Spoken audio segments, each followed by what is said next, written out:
I don't remember when the snow started falling.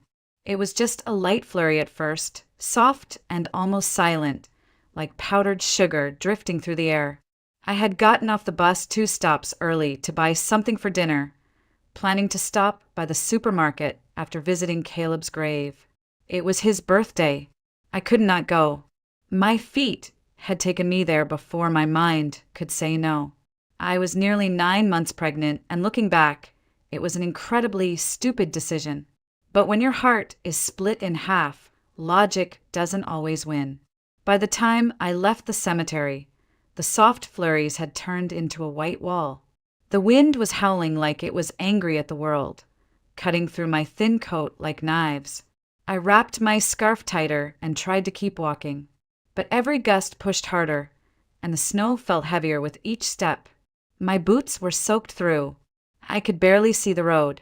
I had no idea how far I was from the main street anymore. I kept telling myself, just a few more blocks, just keep going, Grace. Then the pain hit me, sharp, low, spreading like fire through my back and across my belly. I stopped in my tracks and hunched forward.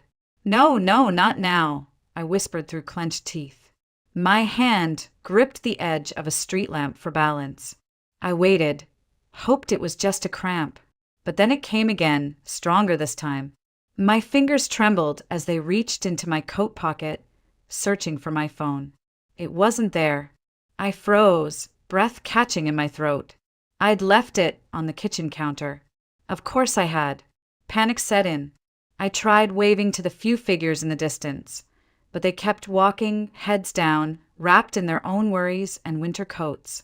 I crossed the street and rang the buzzer to an apartment building, any unit I could reach. I pressed buttons randomly, desperately. Please, someone help, I cried out. I'm in labor, I need help, please. A man's voice finally answered, calm and unsure. Just a moment. I'll open, but then I heard her. A woman's voice, sharp and cruel. Don't you dare. We don't need problems. Normal people stay inside in this weather. She's probably homeless or high. The line went dead. That's when I started crying. Not delicate tears, real sobs. Heavy and hot against the cold air. My legs were shaking. The pain wouldn't stop now. I stumbled toward another building, dragged myself up 2 steps to a tiny covered porch, and collapsed against the doorframe. I could hardly feel my hands. My knees buckled. I was sinking. I don't know how long I sat there, shaking, crying, whispering prayers I hadn't said since I was a child. I thought I was going to die. Truly. And then the door opened.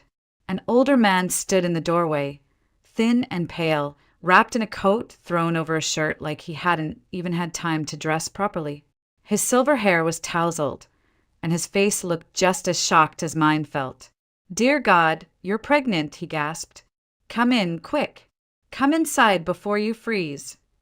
I tried to speak, but could only cry out again as another wave of pain hit me.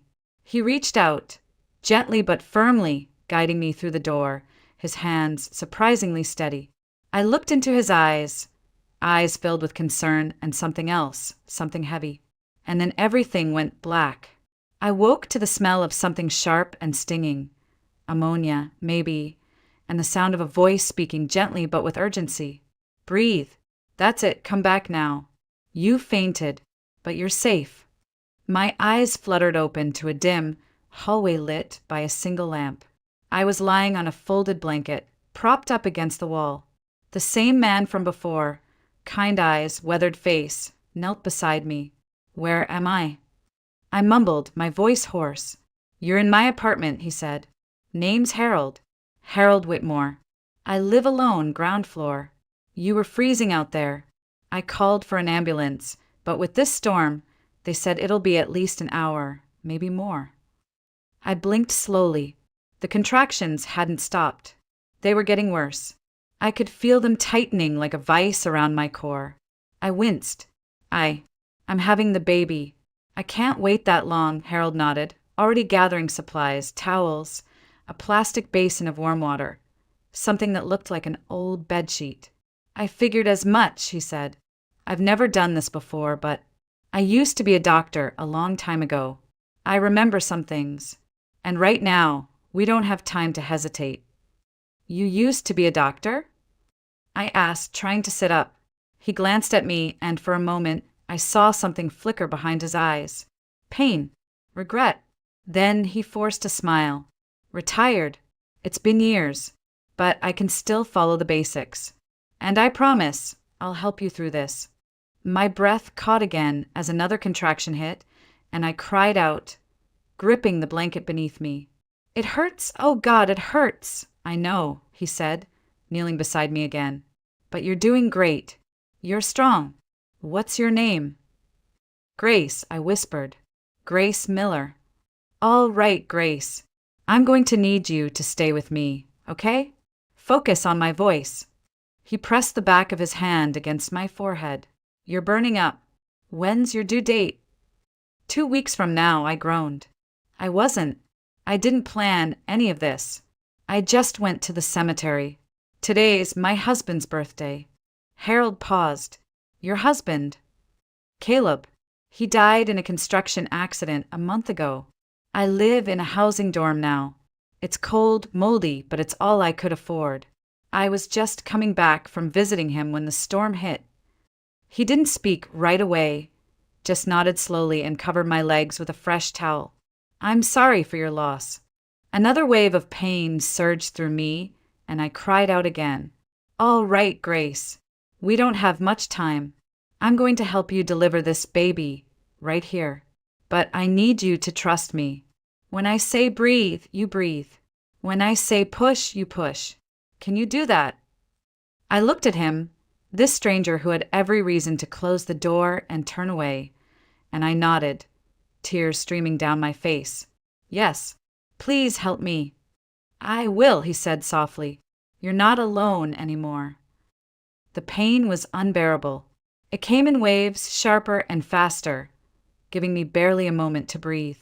I screamed into the towel Harold had placed beneath my head, my hands gripping the edge of his couch, my body trembling from the cold, from the fear, from the sheer weight of what was happening. Every nerve in me was on fire. I had never felt so completely consumed by something I couldn't stop or control. Harold knelt between my legs, calm but focused, guiding me with his voice. You're doing great, Grace. You're so close now. One more push, just like that. Deep breath, now push again. I sobbed through gritted teeth, gave everything I had left in me, and then suddenly there was release. A second passed, then another, and then I heard it, the sharp, sudden wail of a newborn boy. Harold had him in his hands, wrapped in a clean towel, his face flushed with both effort and awe. He gave the baby a gentle rub and a pat, and the tiny lungs cried louder, as if demanding the whole world pay attention. Oh my God, I whispered, tears flooding my eyes. Is he okay? Harold nodded, smiling for the first time. He's perfect. He moved quickly, cleaning the baby with practiced hands, checking his breathing, wrapping him up tight. He handed him to me, his voice suddenly gentle. Try feeding him. Even if your milk hasn't come in yet, the contact helps. I cradled my son against my chest, his tiny mouth searching instinctively. He latched on, and my heart nearly burst. His skin was warm. His fingers curled around my hospital bracelet. He was here, alive. The sirens pierced the air outside. Then doors slammed, footsteps rushed. The EMTs finally arrived, bundled in winter gear, brushing snow from their shoulders as they entered the apartment. One of them, a young paramedic, froze when he saw the scene. Wait, did he just deliver the baby? Harold stood and wiped his hands on a towel. There wasn't time to wait. The paramedic looked stunned. Sir, that was incredibly well done. Are you medical? Harold hesitated. Retired. Long time ago. But the second medic, a man in his 40s, stepped closer, narrowing his eyes. Hold on. I know you. You're Dr. Harold Whitmore, the cardiac surgeon from Phoenix General. You operated on my niece 8 years ago. You saved her life. Harold waved him off. You must be mistaken. No, the man insisted. You're him. I remember. My sister has your name framed on her mantle. Harold gave a faint smile but said nothing more. They helped me onto a stretcher, bundled the baby in my arms, and prepared to take us both to the hospital. As they rolled me toward the door, I looked back at Harold, this stranger who had saved me, who had given my son life. Thank you, I said, my voice trembling. I don't have the words, but I want you to know. I'm naming him after you. He blinked, startled. What? Freddie, I said softly. Freddie Miller. It's short for Frederick, right?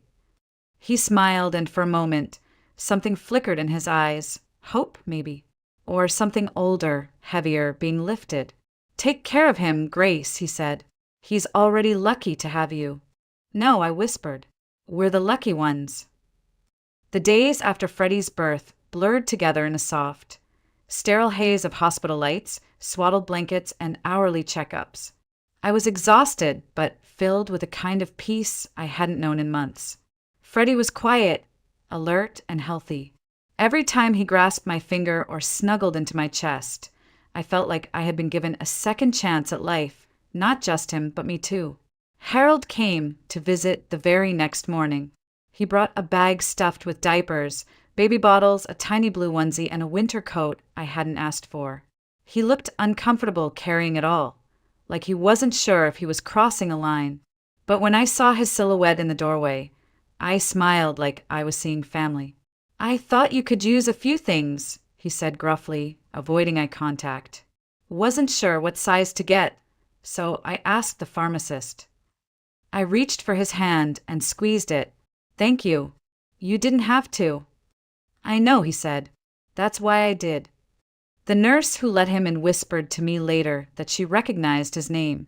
That man, she said, used to be someone big, a top heart surgeon from Phoenix.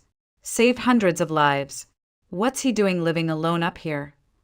I didn't know the full story then, but over the next few days, I learned pieces of it, little by little, as Harold lingered at the edge of the room, holding Freddie with the tenderness of someone who had once held a child of his own.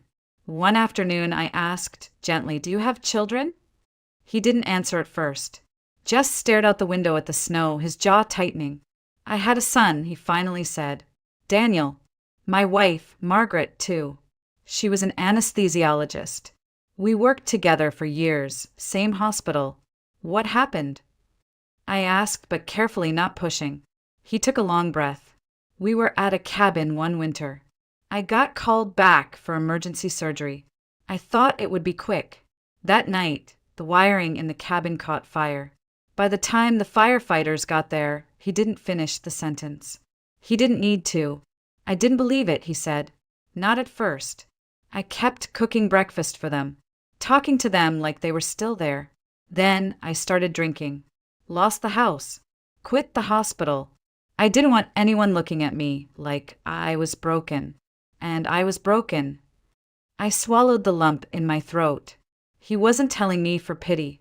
He was telling me because somewhere between my contractions and Freddie's first cry, something inside him had shifted. And now? I asked quietly. He looked over at Freddie, who was sleeping in my arms. "Now I try to do what I can. I stopped drinking a year ago.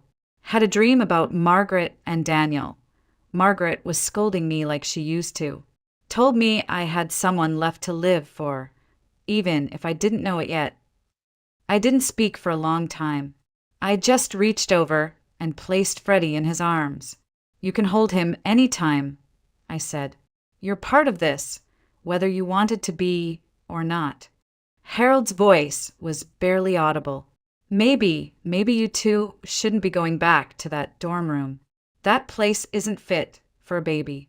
I've got a spare room. Clean, warm. If you want, you and Freddie could stay, just until you get on your feet." I didn't hesitate. We'd be honored. Moving into Harold's apartment felt strange at first, like stepping into someone else's quiet, unfinished chapter. The building was old but sturdy, and his place had the lived-in scent of worn leather, chamomile tea, and something faintly like dust-covered books. It wasn't fancy, but it was warm, and after the cold silence of my dorm room, That warmth felt like a hug I didn't know I needed. He cleared out the guest room in a single day, brought in a space heater, found an old rocking chair from storage, even borrowed a bassinet from a neighbor down the hall. "No need to buy anything new just yet," he said. "Babies grow faster than weeds." At first, I tiptoed through the space, unsure of my presence. I asked permission to use the stove, apologized every time Freddie cried. I folded the towels a dozen times just to feel useful. But Harold never made me feel like a guest. He started calling Freddie the little guy and me kiddo, like we'd all been thrown into the same story and were just trying to write the next page together. He had a cat, Shadow, a black fur ball with bright yellow eyes and the quiet personality of a wise old man. Shadow took to Freddie right away, curled up at the foot of his crib and purred like he was singing lullabies only the baby could understand. We found a rhythm. I cooked, he cleaned. I rocked Freddie to sleep. He changed diapers when I was too tired to move. Some nights, we watched old westerns on his dusty VHS player while Freddie slept on my chest. For the first time since Caleb died, I didn't dread waking up. But it wasn't perfect. I began noticing things. It started with the pills. A bottle tucked behind the sugar jar. Another in the drawer beside the remote. Painkillers. Not the over-the-counter kind, either. Then there were the moments he thought I wasn't looking. When he'd press his fingers to his temples, gripping the armrest of the couch until his knuckles turned white. Sometimes he'd stand in the kitchen, blinking hard, swaying slightly like he was trying to blink away a migraine that wouldn't leave. "Are you okay?" I asked one morning when I caught him wincing as he reached for a pan. He waved it off with a crooked smile. "Old age. Nothing ibuprofen can't handle." "But those aren't ibuprofen," I said gently. He didn't answer right away, just poured himself some tea and changed the subject, asking whether Freddie had smiled yet.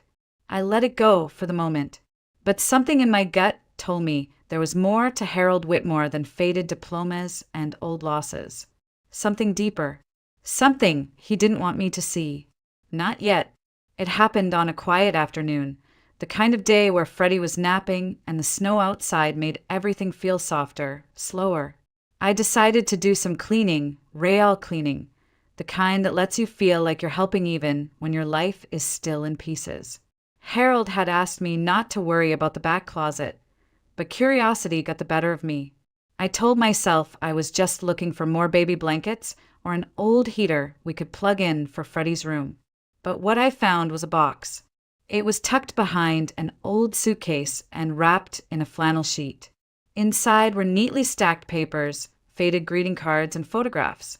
One photo caught my eye, an 8x10 framed in simple blackwood, wrapped in an old pillowcase like someone couldn't quite bear to throw it out, but also couldn't stand to look at it every day.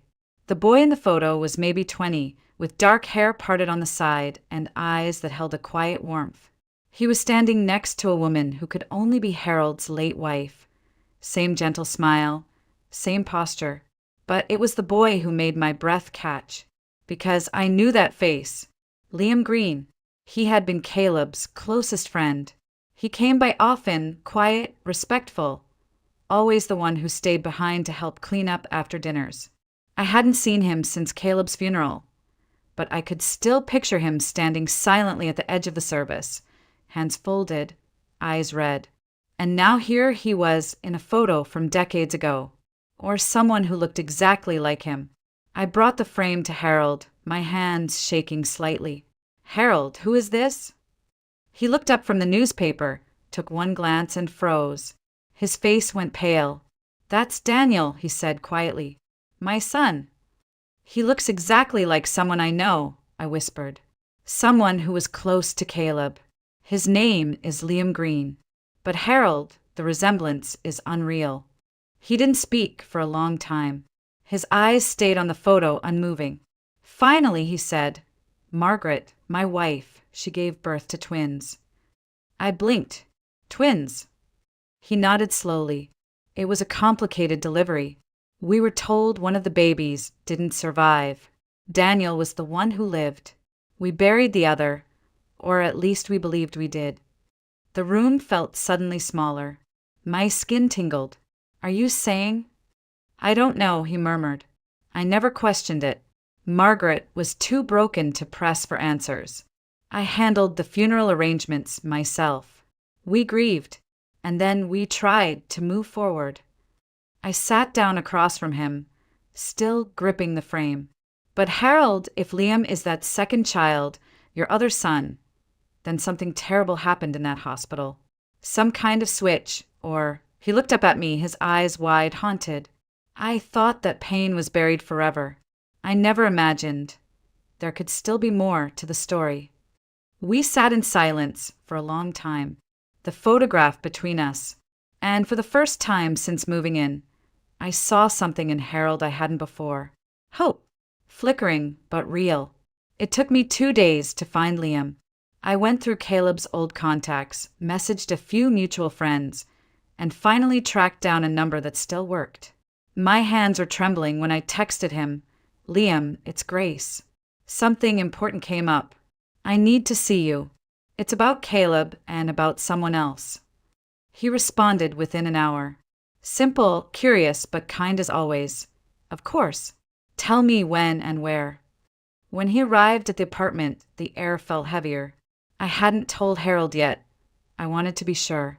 Liam stepped inside, brushing snow from his coat, and smiled gently when he saw Freddie asleep in my arms. I didn't even know you were pregnant, he said. Is he? Caleb's? I nodded, swallowing the knot in my throat. Yeah, this is Freddie.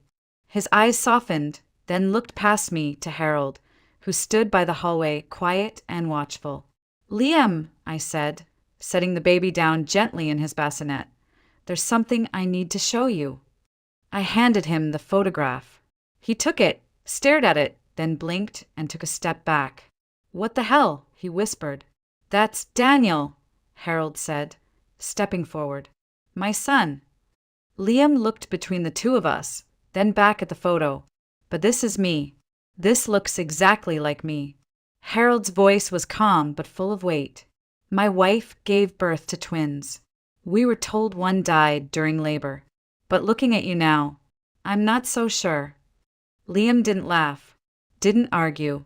He just stood there, stunned, staring at the face in the photo like it had reached out and punched him in the chest. I was raised by a single mother, he said slowly. She never talked about my father, said he wasn't around, but I have a birth certificate. I'm not adopted. Still, I said gently, something feels wrong, and we want to know the truth. That night, Harold made a call. I overheard it from the kitchen, a voice he hadn't used before, firm, sharp, precise. When he hung up, he turned to me. Old friend, he explained. Pavel used to be a homicide detective, now runs his own private agency. He owes me a favor. Within 3 days, Pavel showed up. A large man in a wool coat, carrying a briefcase and the weight of decades in law enforcement. He didn't ask many questions, just took the photo, nodded once and said, We'll start with DNA. If that doesn't tell us anything, I'll dig into hospital records. 2 weeks later, the results came in. Liam was Harold's biological son. The silence in the living room that day was unlike any other. Liam sat on the couch, hands folded, staring at the folder in front of him. Harold stood across the room, gripping the back of the armchair like it was the only thing holding him up. Pavel's voice was quiet. There was a nurse, friends with Liam's mother. The records suggest she falsified the death certificate after one of the babies died in the next room. Switched the tags. The woman couldn't have children again. She begged for help. The nurse, she helped. Liam didn't speak at first. He just looked at Harold. Really looked, and I could see it happen. That shift. Recognition not of the face, but of the presence. He stood, walked over. His voice cracked. Hi, Dad. Harold didn't cry. Not really. But his eyes brimmed with something deeper than tears. He pulled Liam into an embrace, so tight it seemed like he was trying to hold on to time itself. I'm so sorry, he whispered. I never knew. I didn't either, Liam said, voice breaking. But I do now. We barely had time to breathe in the relief of reunion before Harold collapsed. 1 minute he was laughing, really laughing, as Liam told him some story from his childhood, and the next he staggered, clutched his head, and crumpled to the floor. Liam caught him before he hit the hardwood. Dad, can you hear me? His voice cracked, panicked. I was already dialing 911, heart racing, hands shaking. Freddie started crying in his bassinet, sensing the fear that gripped the room. The moment the ambulance arrived, everything became a blur. Sirens, flashing lights, the cold Arizona wind as we followed the stretcher out into the snow. At the hospital, we waited for what felt like hours. Finally, a doctor with tired eyes and a clipboard approached us. He has a cerebral aneurysm, the doctor said. It ruptured. We were able to stabilize him, but he needs emergency surgery. Soon. The longer we wait, the worse his chances. Liam stepped forward. Do it. Whatever it takes. The doctor paused. The operation is high risk. And the cost, well, you should be prepared. It won't be cheap. How much? I asked. He told us the number, and I remember my legs nearly giving out. Liam didn't hesitate. I'll sell the truck, he said. It's not worth his life. And I'll talk to the college, I added. Maybe they'll buy out my dorm lease early. It's not much, but no, Liam cut in firm. We'll handle it. Together. He sold the truck the next day. Every penny of it poured straight into the hospital's hands. I emptied what little I had in my bank account. We didn't care. Not about the money. Not about the sacrifice. Only about Harold. The surgery took 7 hours. I sat curled in the waiting room chair, arms wrapped around Freddie, whispering prayers I hadn't said in years. Liam paced the hallway like a caged animal. Neither of us spoke much. There was nothing left to say. When the surgeon finally emerged, we rose in unison. He made it, he said, but it was close. He's in a coma now. Stable, but we don't know when or if he'll wake up. It was supposed to be good news, but I felt like the ground had dropped beneath us. Freddie whimpered in my arms, and I held him tighter. 4 days, Harold lay motionless in the ICU bed, surrounded by wires and beeping machines. Liam visited every morning, sitting quietly, sometimes reading aloud. I came in the evenings after classes and my part-time shifts, always with Freddie. They wouldn't allow children into the ICU. But one night, I slipped past the nurse station with Freddie wrapped tightly in a soft blanket, whispering that we were just going for a late feeding. I pressed his tiny hand to Harold's cold fingers. Freddie, I whispered, this is the man who saved you, who saved both of us. Freddie let out a soft coo, then another. Then he said his first real word, quiet, garbled, but clear enough that I froze in place. Hi, it wasn't perfect, just a syllable. But in that sterile room, it felt like thunder. I looked up at Harold's face. Nothing. Then his eyelashes twitched. I leaned in. Harold, can you hear us? His eyes fluttered again. Then, slowly, painfully, they opened. He stared up at the ceiling first, then turned his gaze toward the crib in my arms. A breath. Then a whisper. Freddie, I broke down, clutching his hand. You're back. You made it. His voice was barely audible. Didn't want to miss him growing up. Liam arrived minutes later, skidding into the room and gripping his father's other hand. You stubborn old man. He choked out, laughing through tears. You scared the hell out of us. Harold smiled faintly. Not going anywhere yet. And for the first time in weeks, hope returned, fragile, flickering, but real. The room was dim and quiet, lit only by the faint blue glow of the monitors that traced each fragile beat of Harold's heart. Snow tapped softly against the hospital window, and Freddie's tiny breaths rose and fell beside me in the crib we'd set next to Harold's bed. It had become our ritual, Freddie and I visiting every evening, hoping he'd somehow feel us there. I pulled my chair closer and leaned in, gently lifting Freddie into my arms. He was growing fast, his cheeks fuller, his eyes brighter. But tonight he was calm, unusually so, as if sensing something different in the air. I laid his little hand over Harold's. "Say hi to Grandpa," I whispered, not expecting anything. Freddie blinked, looked at Harold, and then, as clear as day, said, "Grandpa." My heart stopped. I turned to Harold, his eyelids twitched. "Harold," I whispered, barely daring to breathe. Another flicker. Then, slowly, his fingers moved, just barely curling around Freddie's hand. The monitor next to us beeped louder, steadier. One of the lines began to rise with more purpose. I jumped to press the call button, eyes glued to his face. He groaned, soft but real. 2 nurses rushed in. One gasped, "He's responding." "He's waking up," the other said, already paging the doctor. Freddie giggled, a tiny, delighted sound that echoed through the sterile room like a melody. I held Harold's hand tight as his eyes blinked open, unfocused at first, then slowly turning toward the sound of Freddie's laughter. His lips parted. "Grace," tears welled in my eyes. "I'm here. We're here." "Freddie," he croaked, voice dry and broken, but filled with something I hadn't heard in months, hope. The doctor arrived moments later, flipping through his chart, murmuring to the nurses. "This is remarkable," he said. "His vitals are stabilizing. I've never seen such a rapid shift in post-op recovery." I didn't care about the science. I cared about that flicker in his gaze, that spark of life returning to a man who'd once given up on living. I texted Liam. 5 minutes later, he burst into the room, hair windswept, eyes wide. "Dad." Harold turned his head, slowly. A faint smile tugged at his lips. "Liam!" Liam rushed to the bed, gripping his father's hand. "You scared the hell out of us." Harold tried to chuckle, but it came out as a cough. "Guess I needed a reminder that I'm not alone anymore." He looked at me, then at Freddie, then back at Liam. I thought after everything I lost, that was it. No reason to stay. But now his eyes shimmered. Now I have a family again.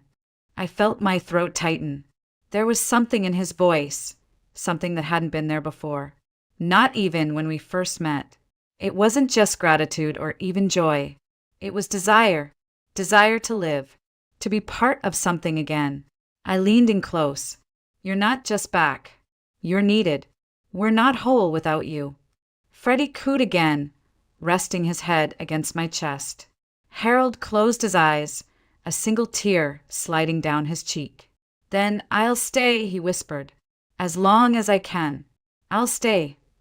And in that moment, the snow outside seemed softer, less relentless.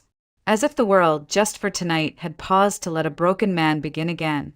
The snow had melted into soft puddles by the time Harold came home. Spring had quietly arrived in Flagstaff, the kind of gentle change you only noticed when life finally slowed down enough to feel it. Liam and I helped him up the front steps of the little cabin, his pace slower but steadier than we'd feared. Shadow, the black cat, meowed from the windowsill like he'd been waiting forever. Freddie squealed in my arms. Harold smiled. Now that's the kind of welcome a man wants. Inside, everything felt the same, yet different. The fire still crackled in the hearth, the old pine floors creaked, just as they always had, and Harold's favorite chair still sat by the window where the sunlight touched his shoulder just right in the mornings. But there was warmth now that didn't come from the heat. There was laughter in the kitchen. There was music from Liam's playlist, drifting softly from the living room. There was a baby, my baby, reaching out to a man he now called Grandpa without hesitation. We weren't perfect, but we were real. At night, when the world quieted down, I'd catch Liam watching me from across the room. Not in a way that made me nervous, but with a kind of gentleness I wasn't used to. Like he wasn't sure if he had the right to feel something new after everything we'd been through. And maybe I wasn't sure either. So we danced around it for weeks. Until one afternoon, as I folded baby clothes by the window, Harold sat beside me and said, "You remind me of my wife." I paused, half smiling. She must have been kind. "She was," he said, voice thick. "But what I remember most was how she chose love. Every single day. even after loss, especially after loss. I didn't say anything. He reached over and touched my hand. Don't live in the shadow of the past, Grace. That's no place to raise a child or build a future. Choose the present. It's all we ever really have. The next day, Liam took Freddie for a walk in the woods behind the house. When he came back, his cheeks were pink from the cold, and he had pine needles in his hair. He handed me a small white flower he'd picked from the edge of the trail. "I'm in love with you," he said. It wasn't dramatic. It wasn't practiced. It just was. I looked at Freddie, who had fallen asleep in Liam's arms. Then at Harold, who pretended to be engrossed in a crossword puzzle by the fireplace. And I said, I know. Me too. No tears. No grand declarations. Just two people who had both lost everything, standing at the edge of something new. That night, we sat by the fire, the four of us. Harold with Shadow curled up on his lap, Liam holding Freddie, and me nestled close between them. We didn't say much. We didn't need to. Sometimes the loudest healing happens in silence. Sometimes family isn't about blood or history or even time. Sometimes it's a choice you make again and again. And as I watched Harold close his eyes with a contented sigh, Freddie dreaming peacefully in his father's arms, I realized something. This wasn't the life I expected. It was better, because somehow, in the middle of a snowstorm, I had found my way home.